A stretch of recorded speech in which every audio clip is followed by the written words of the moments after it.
here. Okay, now your recording is on. Hello, everybody. This is Jay Herson, and with me is my longtime collaborator, Michael Ewer. We're just getting set up now. We're going to present a webinar that we've already presented in the BioPharm ASA webinar series on October 26, 2022. So let me get set up now. Go back to screen share.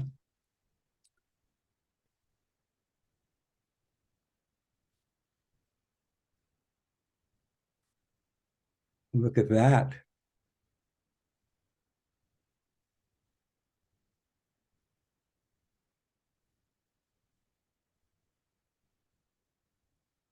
Okay.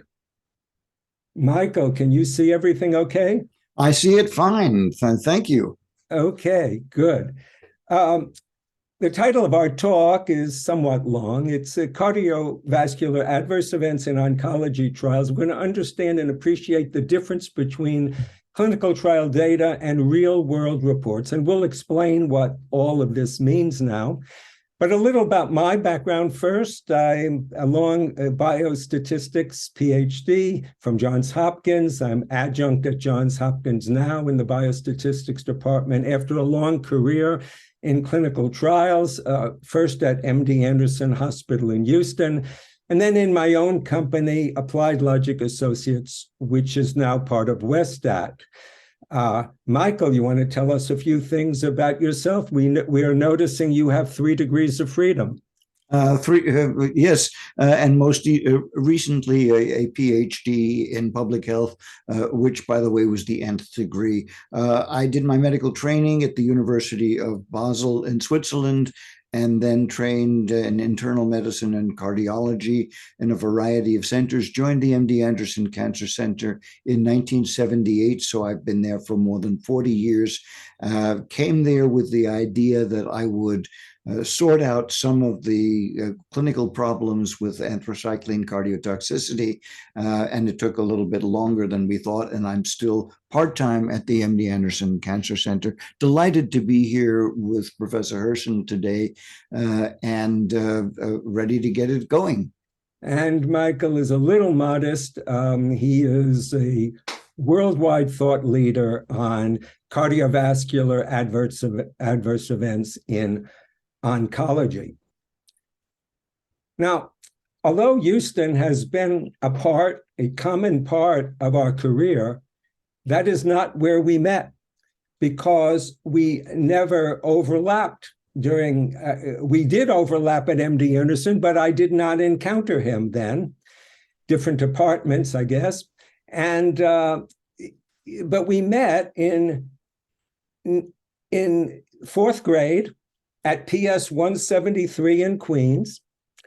This was before Queen Elizabeth and before President Eisenhower. He was in my class 4th grade. We were buddies, sort of. But although we would see one another in hallways and playgrounds after that, we were never in the same class again. Then in 2006, I'm attending an ASCO meeting in Chicago, and a interesting looking gentleman is introduced as Michael S. Ewer. He's a physician. He is a lawyer. He flies his own plane, and he flew from Houston to this meeting in Chicago. And I'm thinking, this is not the Michael Ewer I knew. But a few days later, I sent him an email, and we have been collaborating ever since, right, Michael? Yes. Let's get on with it, Jay. Come on. Our 2022 collaboration is this. Michael and many others that are interested in cardiovascular adverse events with anti-cancer therapy are concerned about the discrepancy between the reported frequency of cardiac adverse events seen in post-market published reports based on sporadic report databases, which we're calling RWD, and pre-market frequencies of similar events based on randomized controlled trials, RCTs. Now, the clinical guidelines for safety are being developed based on sporadic reports literature. At least some of the clinical guidelines are, because that is the most current data that these various committees have access to. So we sought to look at these differences and provide perspective. Now, we shouldn't forget that pre-market and post-market activities are aimed at establishing risk-benefit. We cannot balance without considering efficacy. But how good are tools for assessing efficacy? If the tools are imperfect, how can we separate signal from noise? And that is one of our most important activities in post-market. Practicing oncologists can be confused by the discrepancy in cardiac AE frequency. Patients may be denied effective therapy for fear of an adverse event, but keep in mind that we are not addressing efficacy data or formal observational studies in this talk. Observational studies have their own problems, but that's another issue for another time. We are addressing post-market communications based on sporadic reports from insurance claims, from databases, and we'll explain those details later, that attempt to further characterize cardiac adverse events in the post-market era. So, overview of our talk. We're going to first talk, Michael's going to walk us through the cardiac AEs and cancer treatments. And then we'll talk about what we really mean by the sporadic safety reports and randomized clinical trial data, strengths and limitations. And yes, there are limitations in RCT data, and real-world data, RWD, their strengths and limitations. And then what are the attempts to analyze real-world data, statistical and clinical concerns, and then real-world data, prospects for the future.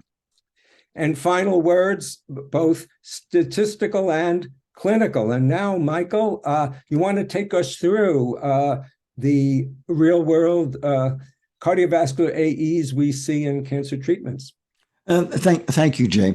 In thinking about what one can anticipate, the heart will react in a variety of different ways, and we can see a lot of those different ways as a response to some of the drugs that we use to treat cancer.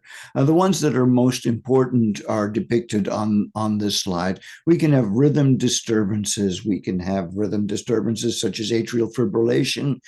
We can have extra beats. We can have dropped beats.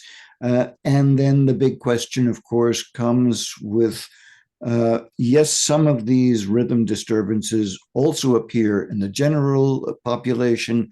Are we seeing more in the face of exposure to a treatment? Is this a meaningful difference?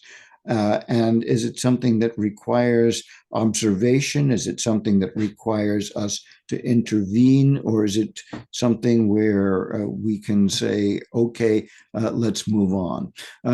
Beyond rhythm disturbances, and the one that perhaps has received most attention is myocardial dysfunction. That is, the heart doesn't squeeze the way it's supposed to.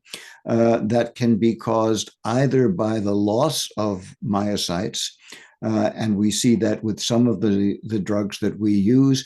And there can also be a transient decrease in myocardial function. We can find pericardial disease and things of that type.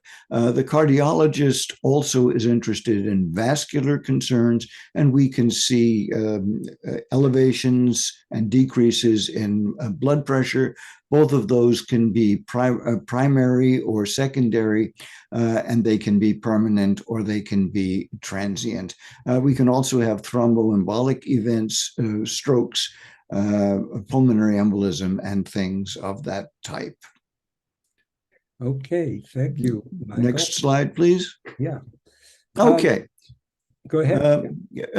Let me just go on a little bit with this. The cardiac adverse events could be related to either a direct or an indirect toxicity, or a reaction to the drug in question. And those are the things that people assume. And one of the most difficult things that we have found is in the face of one of those things that I mentioned on the last slide, one of these potential adverse events, is it really caused by the drug in question or not? And many clinicians will assume that the event falls into the group of being primarily caused by the drug that they are exploring.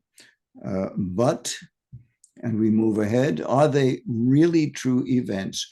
Could other factors be the cause of the reported events? Could they be false positives? And there are two types of false positives that Jay and I have explored. They could be real events, but not related to the drug of interest. That is, if somebody has a decrease in their contractility, it could be caused by the drug, but it could be caused by other things. When somebody's anemia is corrected, their ejection fraction may go down. It may go down because of thyroid changes. It may go down because of a variety of other things, including other medications than the one we're looking at. So it could also be related to tumor progression. And all of these things can occur, and separating what is being caused by the drug in question and what is actually happening or what might be a false positive is a very difficult question to sort out. Let's think a little bit, though, about the surveillance artifacts. Recall that as clinicians, we think of false positives as any test result indicating a problem that either isn't present or is present but could be caused by something else among the things that I have just mentioned.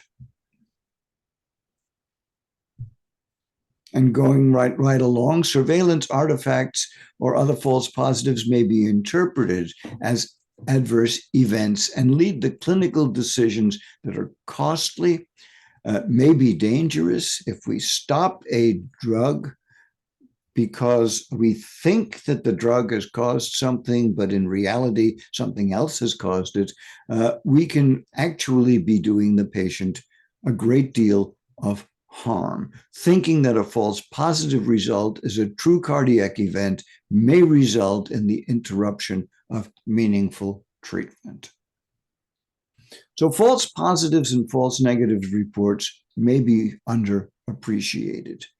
And we looked at that and we tried to quantify the extent of false positive results that occur with left ventricular ejection fraction determinations. And Jay and I have published that in a paper in the journal. I think that's Chemotherapy. Yeah. Chemotherapy. False positive cardiotoxic events in cancer-related clinical trials, risk related to imperfect, non-invasive parameters, which gives a great deal more information than what either of us can share with you in a brief presentation. The errors are propagated in multiple measurements. So if you have a false positive, a likelihood of a false positive, and you do a second test and a third test and a fourth test, the errors become additive. And the more often you test, the more likely you will be that you find a false positive result. And especially problematic is that when instances of true positives are rare, and where false positives may be more common than true positives, this results in a huge clinical dilemma. If we look at some of these things and we try to put what I have said in some perspective. This slide is complicated, and I'm not going to go through all of the information on this slide, but the ones that are listed there in blue fit the model. And some of these trials are household words for the oncologist. The BCIRG-006 is very well known. The NSABP is well known. The Hera trial, the Cleopatra trial, all of these names are pretty much household terms for the oncologist. But if you look at whether or not they have met the criteria, you will see over on the right side and the one before the right that a lot of them fit within our model of possibly related to false positives. And Right. if this is true, then a great deal of information that we find in the literature, literally hundreds of papers that look at the positivity of some events, and they fit into this model, that's a huge clinical concern. Yeah, Michael, let me thank you. Let me explain the model, and this is from the paper in chemotherapy. We did computer simulation, assuming that normal patients with normal ejection fractions were entering the trial. There were two sources of variation.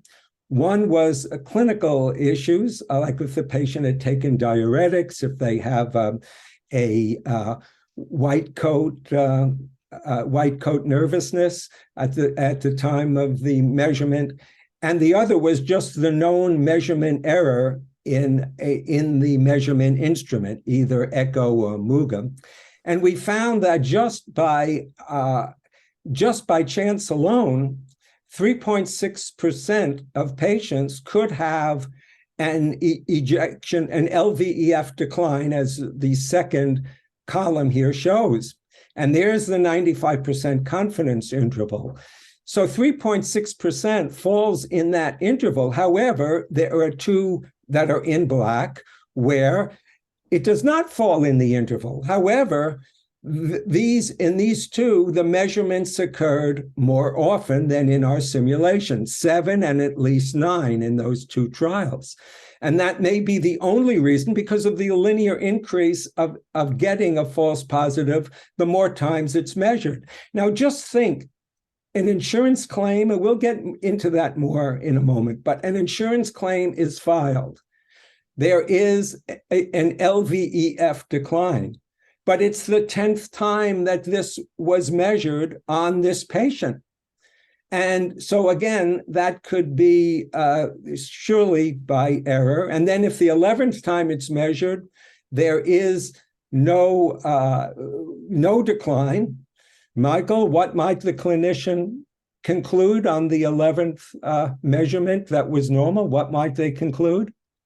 Well, this is what Jay is hinting at, is that if there is an ejection fraction decline, and let's assume that it is a false positive, and let's assume that the clinicians are not aware that it is a false positive, then treatment may be stopped and interventions to increase cardiac output may be initiated, and these patients may be placed on drugs such as beta blockers or angiotensin receptor blockers and things of this type.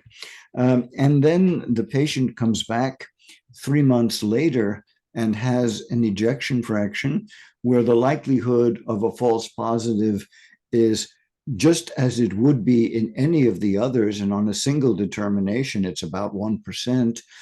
So very unlikely to be a false positive again. And the oncologist may pat themselves on the back and say, oh boy, didn't we do a wonderful job. The ACE inhibitors, the beta blockers, all did a wonderful job. Now we can reinstitute the treatment, when in actuality, the treatment probably should not have been stopped in the first place. Now, let me go through that. That was an important, it was a complicated table, but it is the essence of what we're talking about. What are the sources of the sporadic safety data? Well, the FDA has their database, FAERS, voluntary database, where physicians will fill out forms and enter, I have observed this adverse event on this patient. And then the CDC has one for vaccines called VAERS. And then UDRA Vigilance is the European version of these.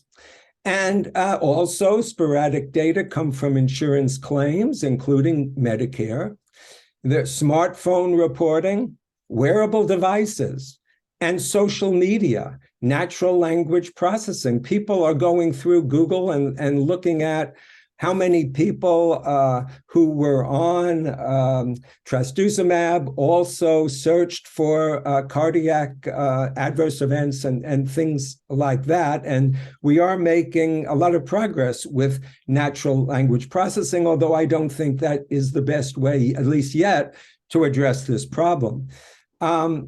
Now, there are many important uses of sporadic safety data. Pharmacovigilance. This is an important post-market activity in the pharma industry, where people are post-market, they're monitoring all adverse events from whatever source and inform the doctors of it at time to time. Public health surveillance. The CDC is monitoring many public health issues like the opioids and vaccine adverse events. And these are early signals. They alert to rare events that could not have possibly been observed in the pre-market RCTs because of the small sample size.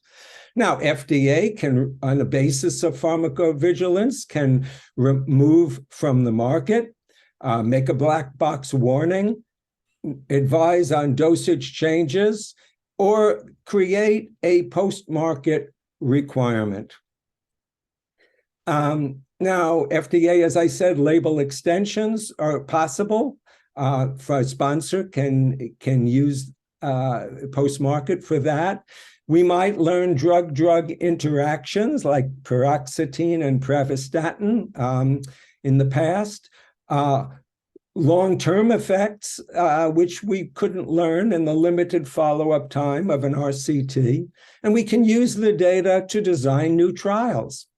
And from time to time, the data from these sporadic reports can come into court by a plaintiff's lawyer.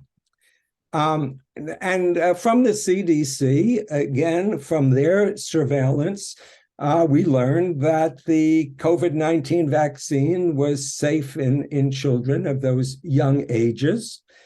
And CDC also has unintentional overdose reports, and they kept us abreast of the opioids crisis. Reporting from FDA, felbamate, a treatment for epilepsy in the 1990s. After 100,000 patients were treated, we started to see cases of aplastic anemia. We couldn't have possibly seen those cases in the limited number of patients seen in the pre-market RCTs. So let's go to RCT data. What are the strengths and limitations? Well, the strengths are, everyone says it's a gold standard, and I agree with that. The treatment assignment is by randomization, not by a negotiation between a physician and patient, or what the patient really recently saw on an advertisement in the 7 o'clock news. It's clean data. We make sure of that. The data on concomitant meds, comorbidities, other covariates are there in the record. There's a standardized timing and measurement of the cardiovascular function. And there's an adjudication. People like Michael are called in to adjudicate the adverse events, even though they're not investigators in the clinical trial. We have compliance data.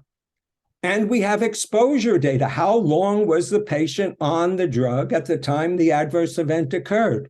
And we have data on both risk and benefit. As I said earlier, that is very important. There are limitations of the RCT data. RCT is a construct for regulatory approval. It works for that, but it may not for other things. The patients are not representative of those seen in practice. There's a narrow eligibility, which we get from the inclusion-exclusion criteria, a short follow-up time, and possibly an early termination of the trial because efficacy was found. And it may exclude cardiac vulnerable patients, those with an LVEF less than 55, but those patients will receive the drug post-market. It's not useful in detecting rare events, and AE frequencies are often underestimated due to splitting between the different MedDRA preferred terms. Now, we do have SQTs now and FQTs now, which bring together the various places where cardiac adverse events might have been recorded, and some of these are proprietary. We didn't have this even 5 years ago, and that is good, but this is still a problem in the way people report and under MedDRA. Real-world data has its strengths and limitations.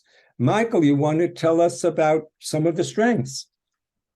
Well, in real world data, we have a bigger population. Jay implied that already. And also hinted at the next one, and that is that if you have 200 patients in a clinical trial and you have 1 in 1,000 on the drug that has a myocardial infarction that would not have taken place but for the drug, then you won't pick that up, or you might pick up 1 and it could be looked at as a random event.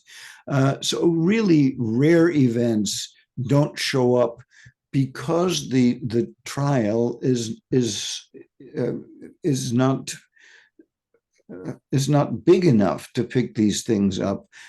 So important input and precision medicine is looked at, and those are really important because we focused in on a group of patients, but we have to think about what are we really trying to do.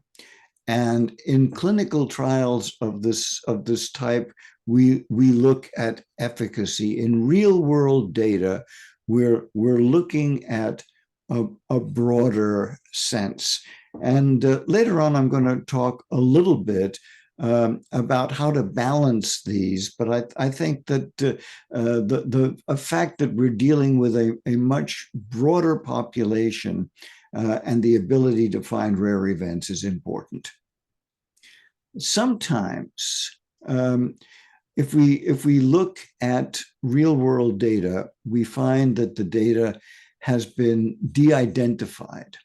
So if you're wondering about whether this was a patient with confounding factors or other things, you may not have any ability to look at the chart, look at the patient. The patient may be de-identified. That may be a HIPAA consideration. That may have been a requirement by the Institutional Review Board. The name and address may not be there. You can't go back to the chart. And important variables could be lost in that process, which would help distinguish real events from not real events. Treatment assignment is not by randomization. There's no data on severity.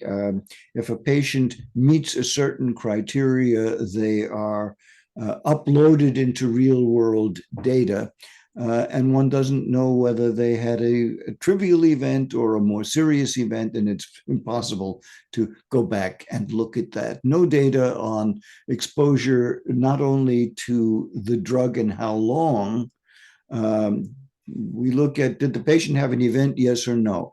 Not, did the patient have an event after a year of treatment or after a week of treatment? What other drugs was the patient on? None of that stuff comes up in these databases on a regular basis. Although in some instances, some people in real world data have been able to look. Exploring these large databases just doesn't always work to give meaningful data. Underreporting can occur in real world data. A patient may have not been reported, so that's underreporting. There can also be over-reporting, duplicate reporting, and there's also a little bit of concern about Medicare reporting, which is not altogether trivial. Right. And on the Medicare reporting, the New York Times made a recent investigation, and they found that all of the large health insurers were doing something which is potentially fraudulent. They were creating adverse events that didn't occur. As one example, supposing 4 months ago, a patient had a legitimate cardiac adverse event, and that event was reported to Medicare. Well, today, the insurance company invents another adverse event of that type and reports it to Medicare in order to get an additional reimbursement. Now, however, this additional one will not go on the patient's EHR. The physician will not be aware of this. The patient will not be aware of it. But there will be a concern. There will be perhaps a collection by the insurance company, a reimbursement. Now, the problem with this is, of course, someone is now going to Medicare data in order to look at the adverse events on trastuzumab or sorafenib or some drug like that. And we have now an additional adverse event, not just one, but perhaps many. Again, this is a developing story, but it was... Are you implying, Jay, that there could be fraud or greed in the healthcare system in this country? Well, Michael, yes, I guess I am. And it is a concern. And we're going to learn more about this as time goes on. But Michael and I have been dealing with this for some time. And he's also a lawyer, so you don't want to go close to him with fraud. Okay, more limitations. Michael? Okay. In talking about the real world data, claims data may be substituted to achieve a payment. That I think is not all that far off. But what happens in these circumstances is that there is coding. Now, if a patient comes in, and it may be perfectly legitimate, and it may follow guidelines to say that after 6 months following treatment, a surveillance is undertaken. And what we're looking for is some indication of cardiac dysfunction. Now, a surveillance may not get paid for, but coding that as, well, we're looking for heart failure, or simply putting down heart failure is more likely to get paid for. So there is the possibility, and I don't want to overemphasize because I don't think that this happens all that frequently, but it does happen occasionally, that there is coding, the codings are pushed in a direction that will help to ensure payment. Now, when it gets coded that way, it gets listed in the Medicare or the insurance company's database, and that can increase the incidence of these events, and that can be a serious problem. Different providers use different codes. I think that's fairly obvious. No data on comorbidities is there. We talked about that before. I don't think we need to emphasize that again. And even deaths may not be reported because deaths are not something that you can report to an insurance company and get paid for. And the frequency of electrocardiograms maybe they're less frequent in randomized control trials, or they may be more frequent. And again, the more testing that you do, the more likely you will be to pick up things that are not true positives or are of trivial importance. Yeah, and Michael, No may I just say that? Oh, please, yeah, go ahead. Because death is not a billable event. I'll just mention this is just another way that we can't get efficacy data in oncology from these databases because survival time is one of our most important variables. Go ahead, Michael. Okay, and thinking about more additional limitations on real-world data, there's no adjudication of these events. I think we've beat that one into the ground. Cardiac events may have occurred independent of treatment. So what you're really looking for is there an incremental, statistically significant increase in these events in a similar group of patients with similar confounding factors, and that's very, very difficult to determine. There's no information on how the measurement was made, whether it was reviewed, whether it was questioned, whether it was repeated, even whether or not it was done with some of the enhancing strategies. Some of that information just isn't there. Patients may change insurance carriers.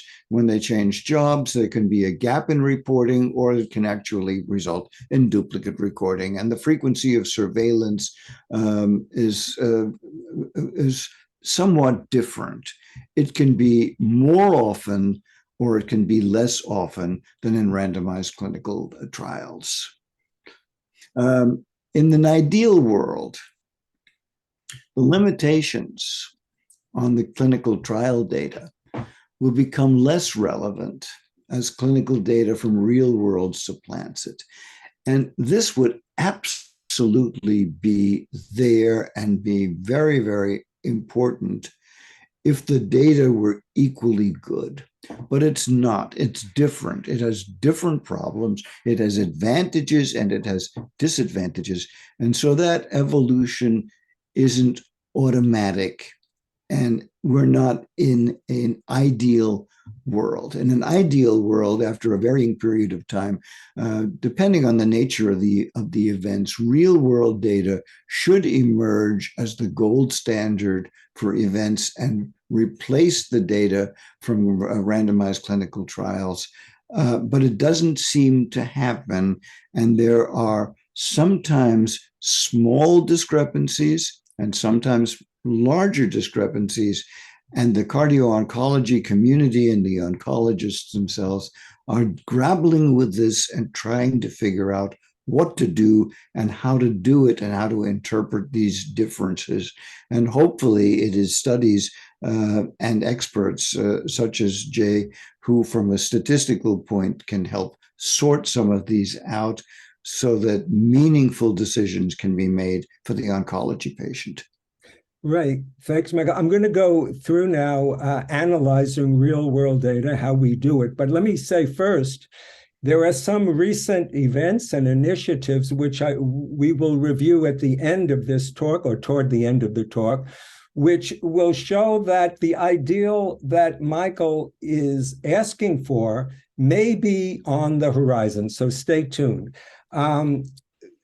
Statistically, well, let me just mention a few other limitations of real-world data that are statistical. There's no denominator data, and if a patient did not have an AE, we would not even know of their existence. RCT data are global, but claims data are only US. There's incompleteness and inaccuracy. neither risk nor benefit, just isolated AE reports, no information, dose and frequency, and information on concomitant drug effects is also missing. But how do we analyze the data? Well, several epidemiologists have written about disproportionality, and they've come up with the proportional reporting ratio. That is the proportion of an AE type on a specific drug divided by that proportion of all other drugs that happen to be in that database, whatever that database is. Now, if it's the database of a particular sponsor's adverse events, then that's very biased by the types of drugs that sponsor manufactures. However, if it's the FDA database, then it's the proportion of the AE type on other drugs, but all of this is only for patients who happen to be in that database because they had an adverse event of some kind on some drug. Can you see the type of biases here? There's similarly a reporting odds ratio. This is not your grandfather's odds ratio. This is something that looks like an odds ratio, but it's again based on proportional reporting. It's been severely criticized as a measure of risk in longer treatises than I'm giving now, but I'm giving you the essence of why this is a problem. Now, let me give you an example, however. A group of researchers did this disproportionality, and they went through a lot of work, so I think it's worth giving them some time here. Published in Cancers, it was cardiotoxicity for TKIs used in chronic myeloid leukemia, CML, an analysis of the FDA adverse event reporting database to get an idea of this. They went through 20 million FAERS reports, 1.3 million. 20 million, Jay? Yes. I mean, if you had to go through 20 million records, how long would it take you to go through 20 million? Come on. How long would you estimate, Michael? More than a couple of people in their entire lifetime. 20 million is a lot of charts. Go on. That is right. I'm sorry. But going through those charts may be better than just pulling data off of this database. Among the TKIs, then, among just the TKIs, there was a 2.4-fold increase risk, that's disproportionality, of cardiac failure, and 3.8-fold increased risk, disproportionality, of ischemic heart disease. Again, this is against all other drugs all other anti-cancer drugs in the database. Now, among the TKIs for dasatinib, the disproportionality was 4.1. There were 363 cases. And for bosutinib, 3.5 disproportionality. There were only 12 cases that they found.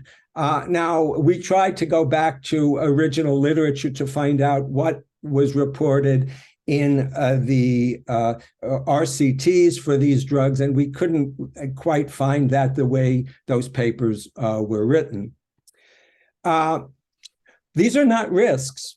These are disproportionalities from a particular database.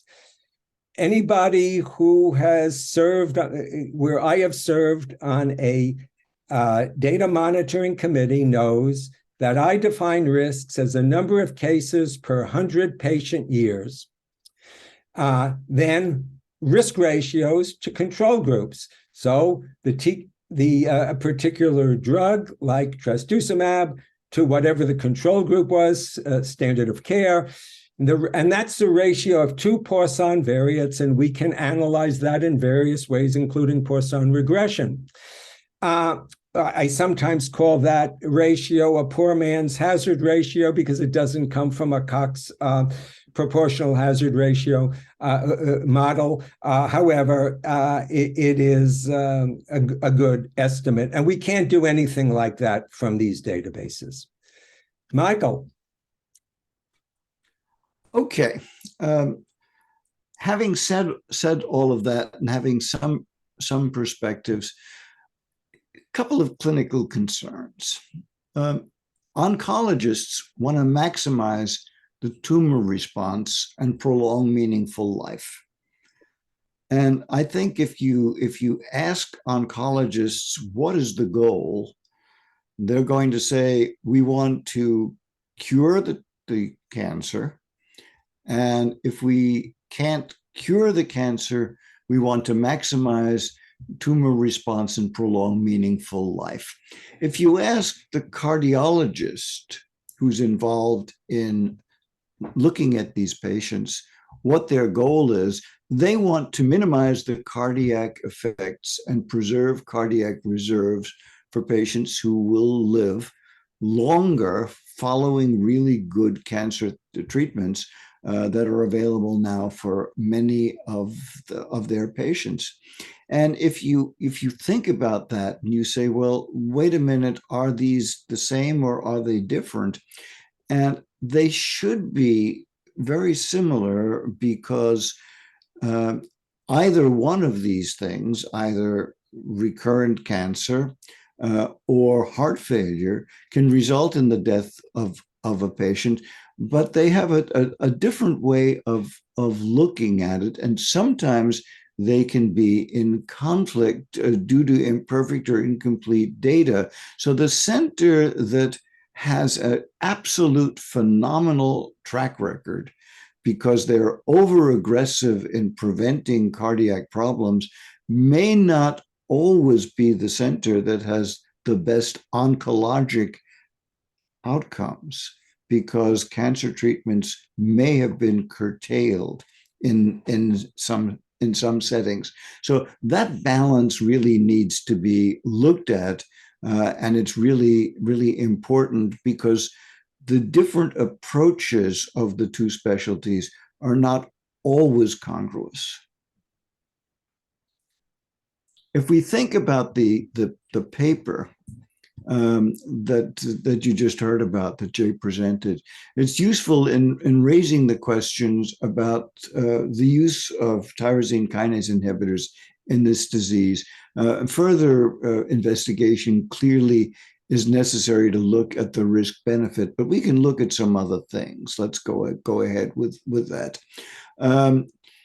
What do the oncologists want to do in a setting like that? Well, they want to know, do we need to adjust the dosage?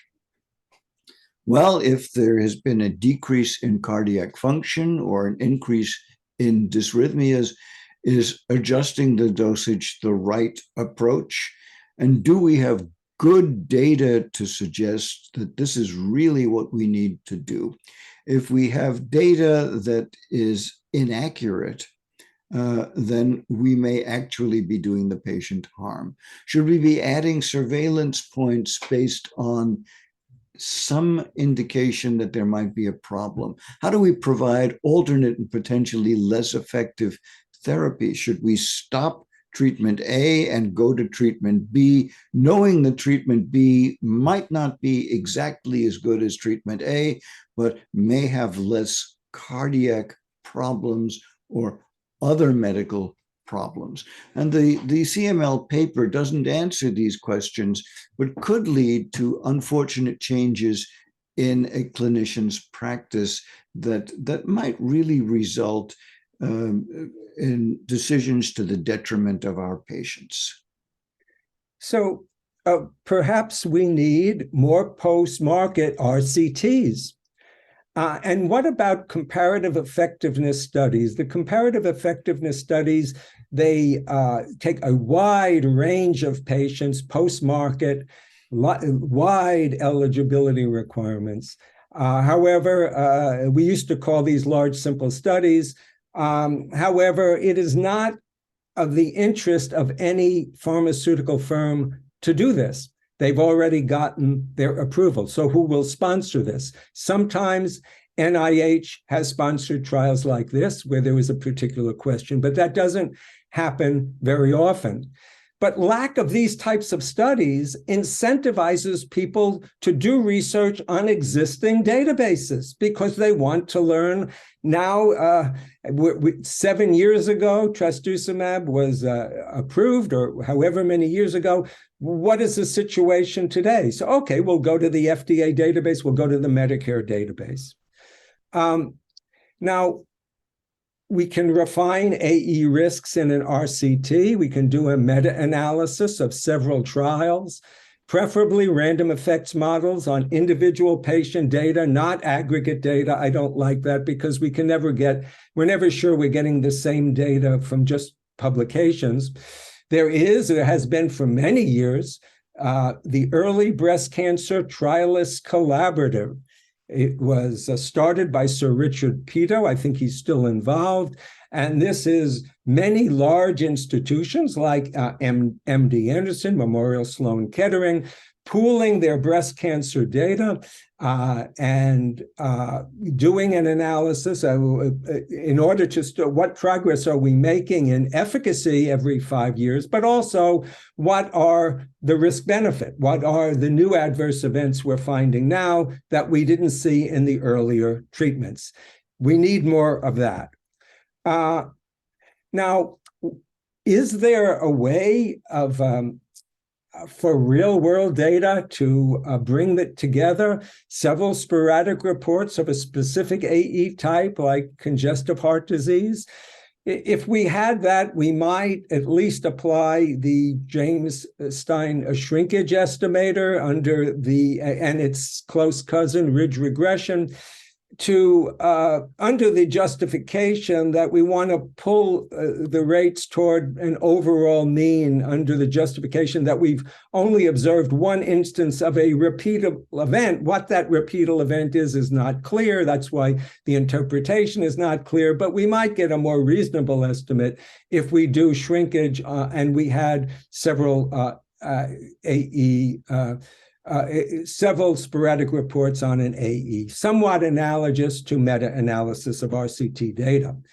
Now, Herson and Robbins had an interesting paper a few years ago. They said, well, we can't always do a clinical trial, but could we use big data to emulate a target trial when a randomized trial is not available? So like trastuzumab was 7 years ago.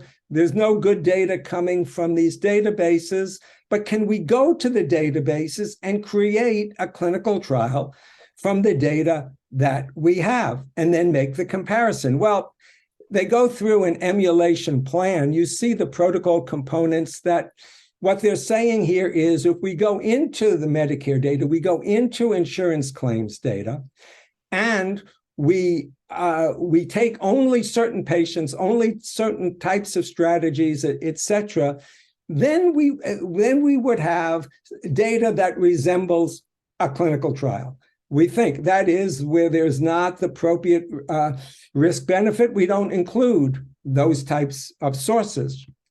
Well, there's a group of people at Harvard that started the RCT duplicate initiative based on that paper. And they wanted to say, can we emulate randomized clinical trials with non-randomized real-world evidence studies, doing exactly what Herson and Robbins said you guys should do. They had 10 published trials, 8 were with cardio outcomes and anti-diabetic trials.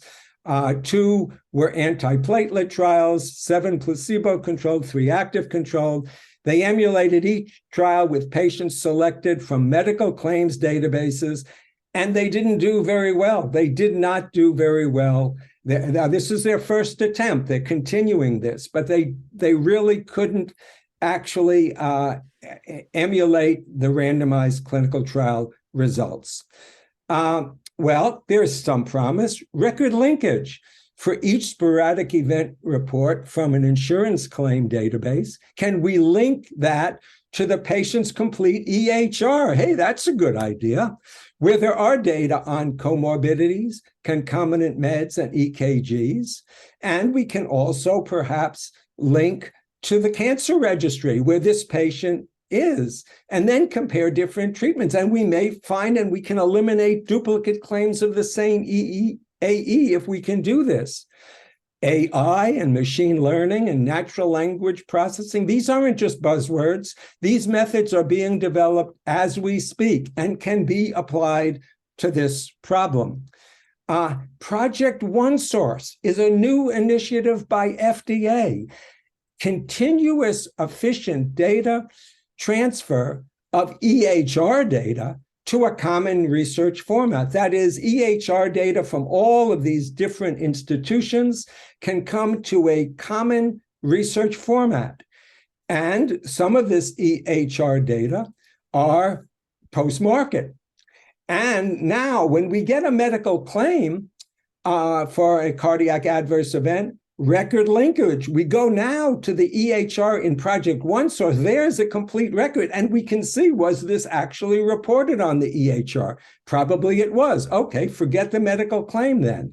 This is what I was talking about earlier as a hope for the future. The FDA Sentinel initiative, the pooling of insurance claims data, EHR data with tools for different analysts. People can go on to that Sentinel database and actually do analysis. That is improving. I remember when that started more than 10 years ago, but that is improving now, and people are starting to use it. Now, we're talking about the US, the UK National Health Service. For heaven's sakes, they've got sporadic reports as part of the cradle to grave records of all of the king's subjects. And why are we not going to that and working with our British cousins on this? Enough of that has not been done. Now, I just saw recently just the Scotland clinics of the UK National Health Service have data for the first time on long COVID. Now, I ride the metro in the Washington, D.C. There's signs on the metro. Anybody between 5 and 12 years old who got COVID, register for this long-term NIH trial on long COVID. Makes sense to take the young people. They can be followed for 50, 70 years. That's a good idea. However, the UK National Health Service already has that without putting signs on the metro. Final words, clinical, Michael. Okay, it's kind of interesting. Just one little comment about what you said, and that is that of course it's impossible to get people's permission for their data to be entered into these things, especially if it's identifiable. So that type of a study has to be approved by an institutional or some other review board. I don't think that's a tremendous problem, but it is certainly a consideration. In thinking about the clinician, physicians feel some level of safety from litigation if they follow guidelines.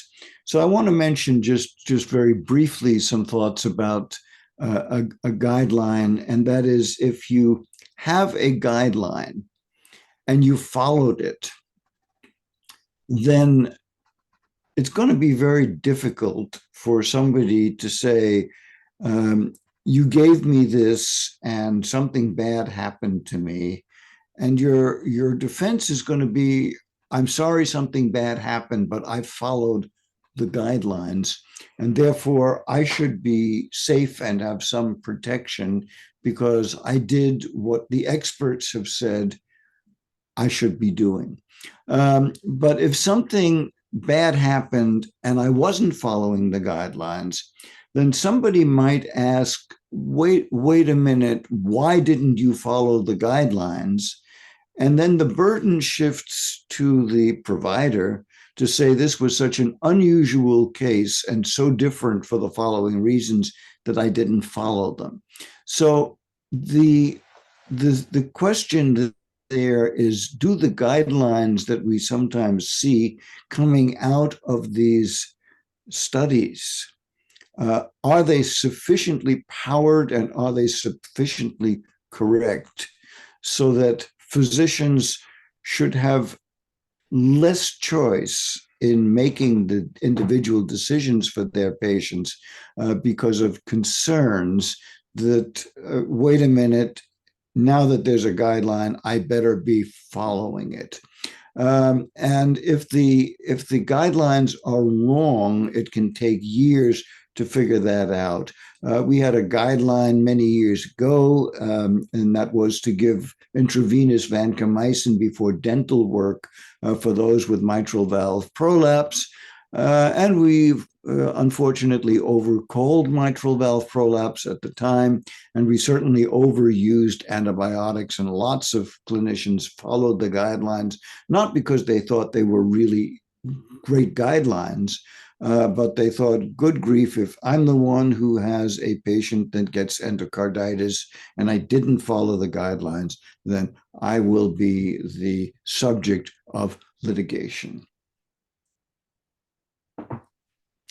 So what I want to say and kind of finish with is, be cautious of guidelines based on incomplete data and uncertain assumptions. But if there are guidelines there, then the goal of not just the clinicians, but also the statisticians need to change them and scrutinize them. An expert opinion is just an opinion, perhaps of many, but it's still just an opinion. And statistical, let's not forget that risk benefit is our job, both by statisticians and clinicians. The RCT is a useful construct for getting the drug approved, but its use in clinical practice is limited as time goes on. Sporadic report databases are not adequate to categorize risk alone in post-market. Reports should not be ignored, but used with caution. We have imperfect estimates of risk, regardless of origin, whether it's from RCT or RWD. They're both imperfect, and we have to make the best of what we have using the caution that Michael just described. Most of this work was in a publication earlier this year in Cardio-Oncology. We've added a lot of things in this presentation, but you may want to go back to that publication as well. Well, thank you for listening to us. We hope we've enlightened you. This is Jay saying thank you, Michael. And also thank you. And hopefully you're taking with you the message that the statistician can be vitally important in helping the clinician understand the data. But if the data that the clinicians provide to the statisticians, if they get junk in, are often not able to provide meaningful and useful data. So there has to be a really good and close working together for the statistician and the clinician. And hopefully in this presentation, you have seen that the statistician and the clinician are not adversaries. We're very, very much allies in trying to seek not just the truth for the truth's sake, but the truth to help our patients afflicted with cancer to lead better and longer lives. And thank you so much for your attention and being part of this session.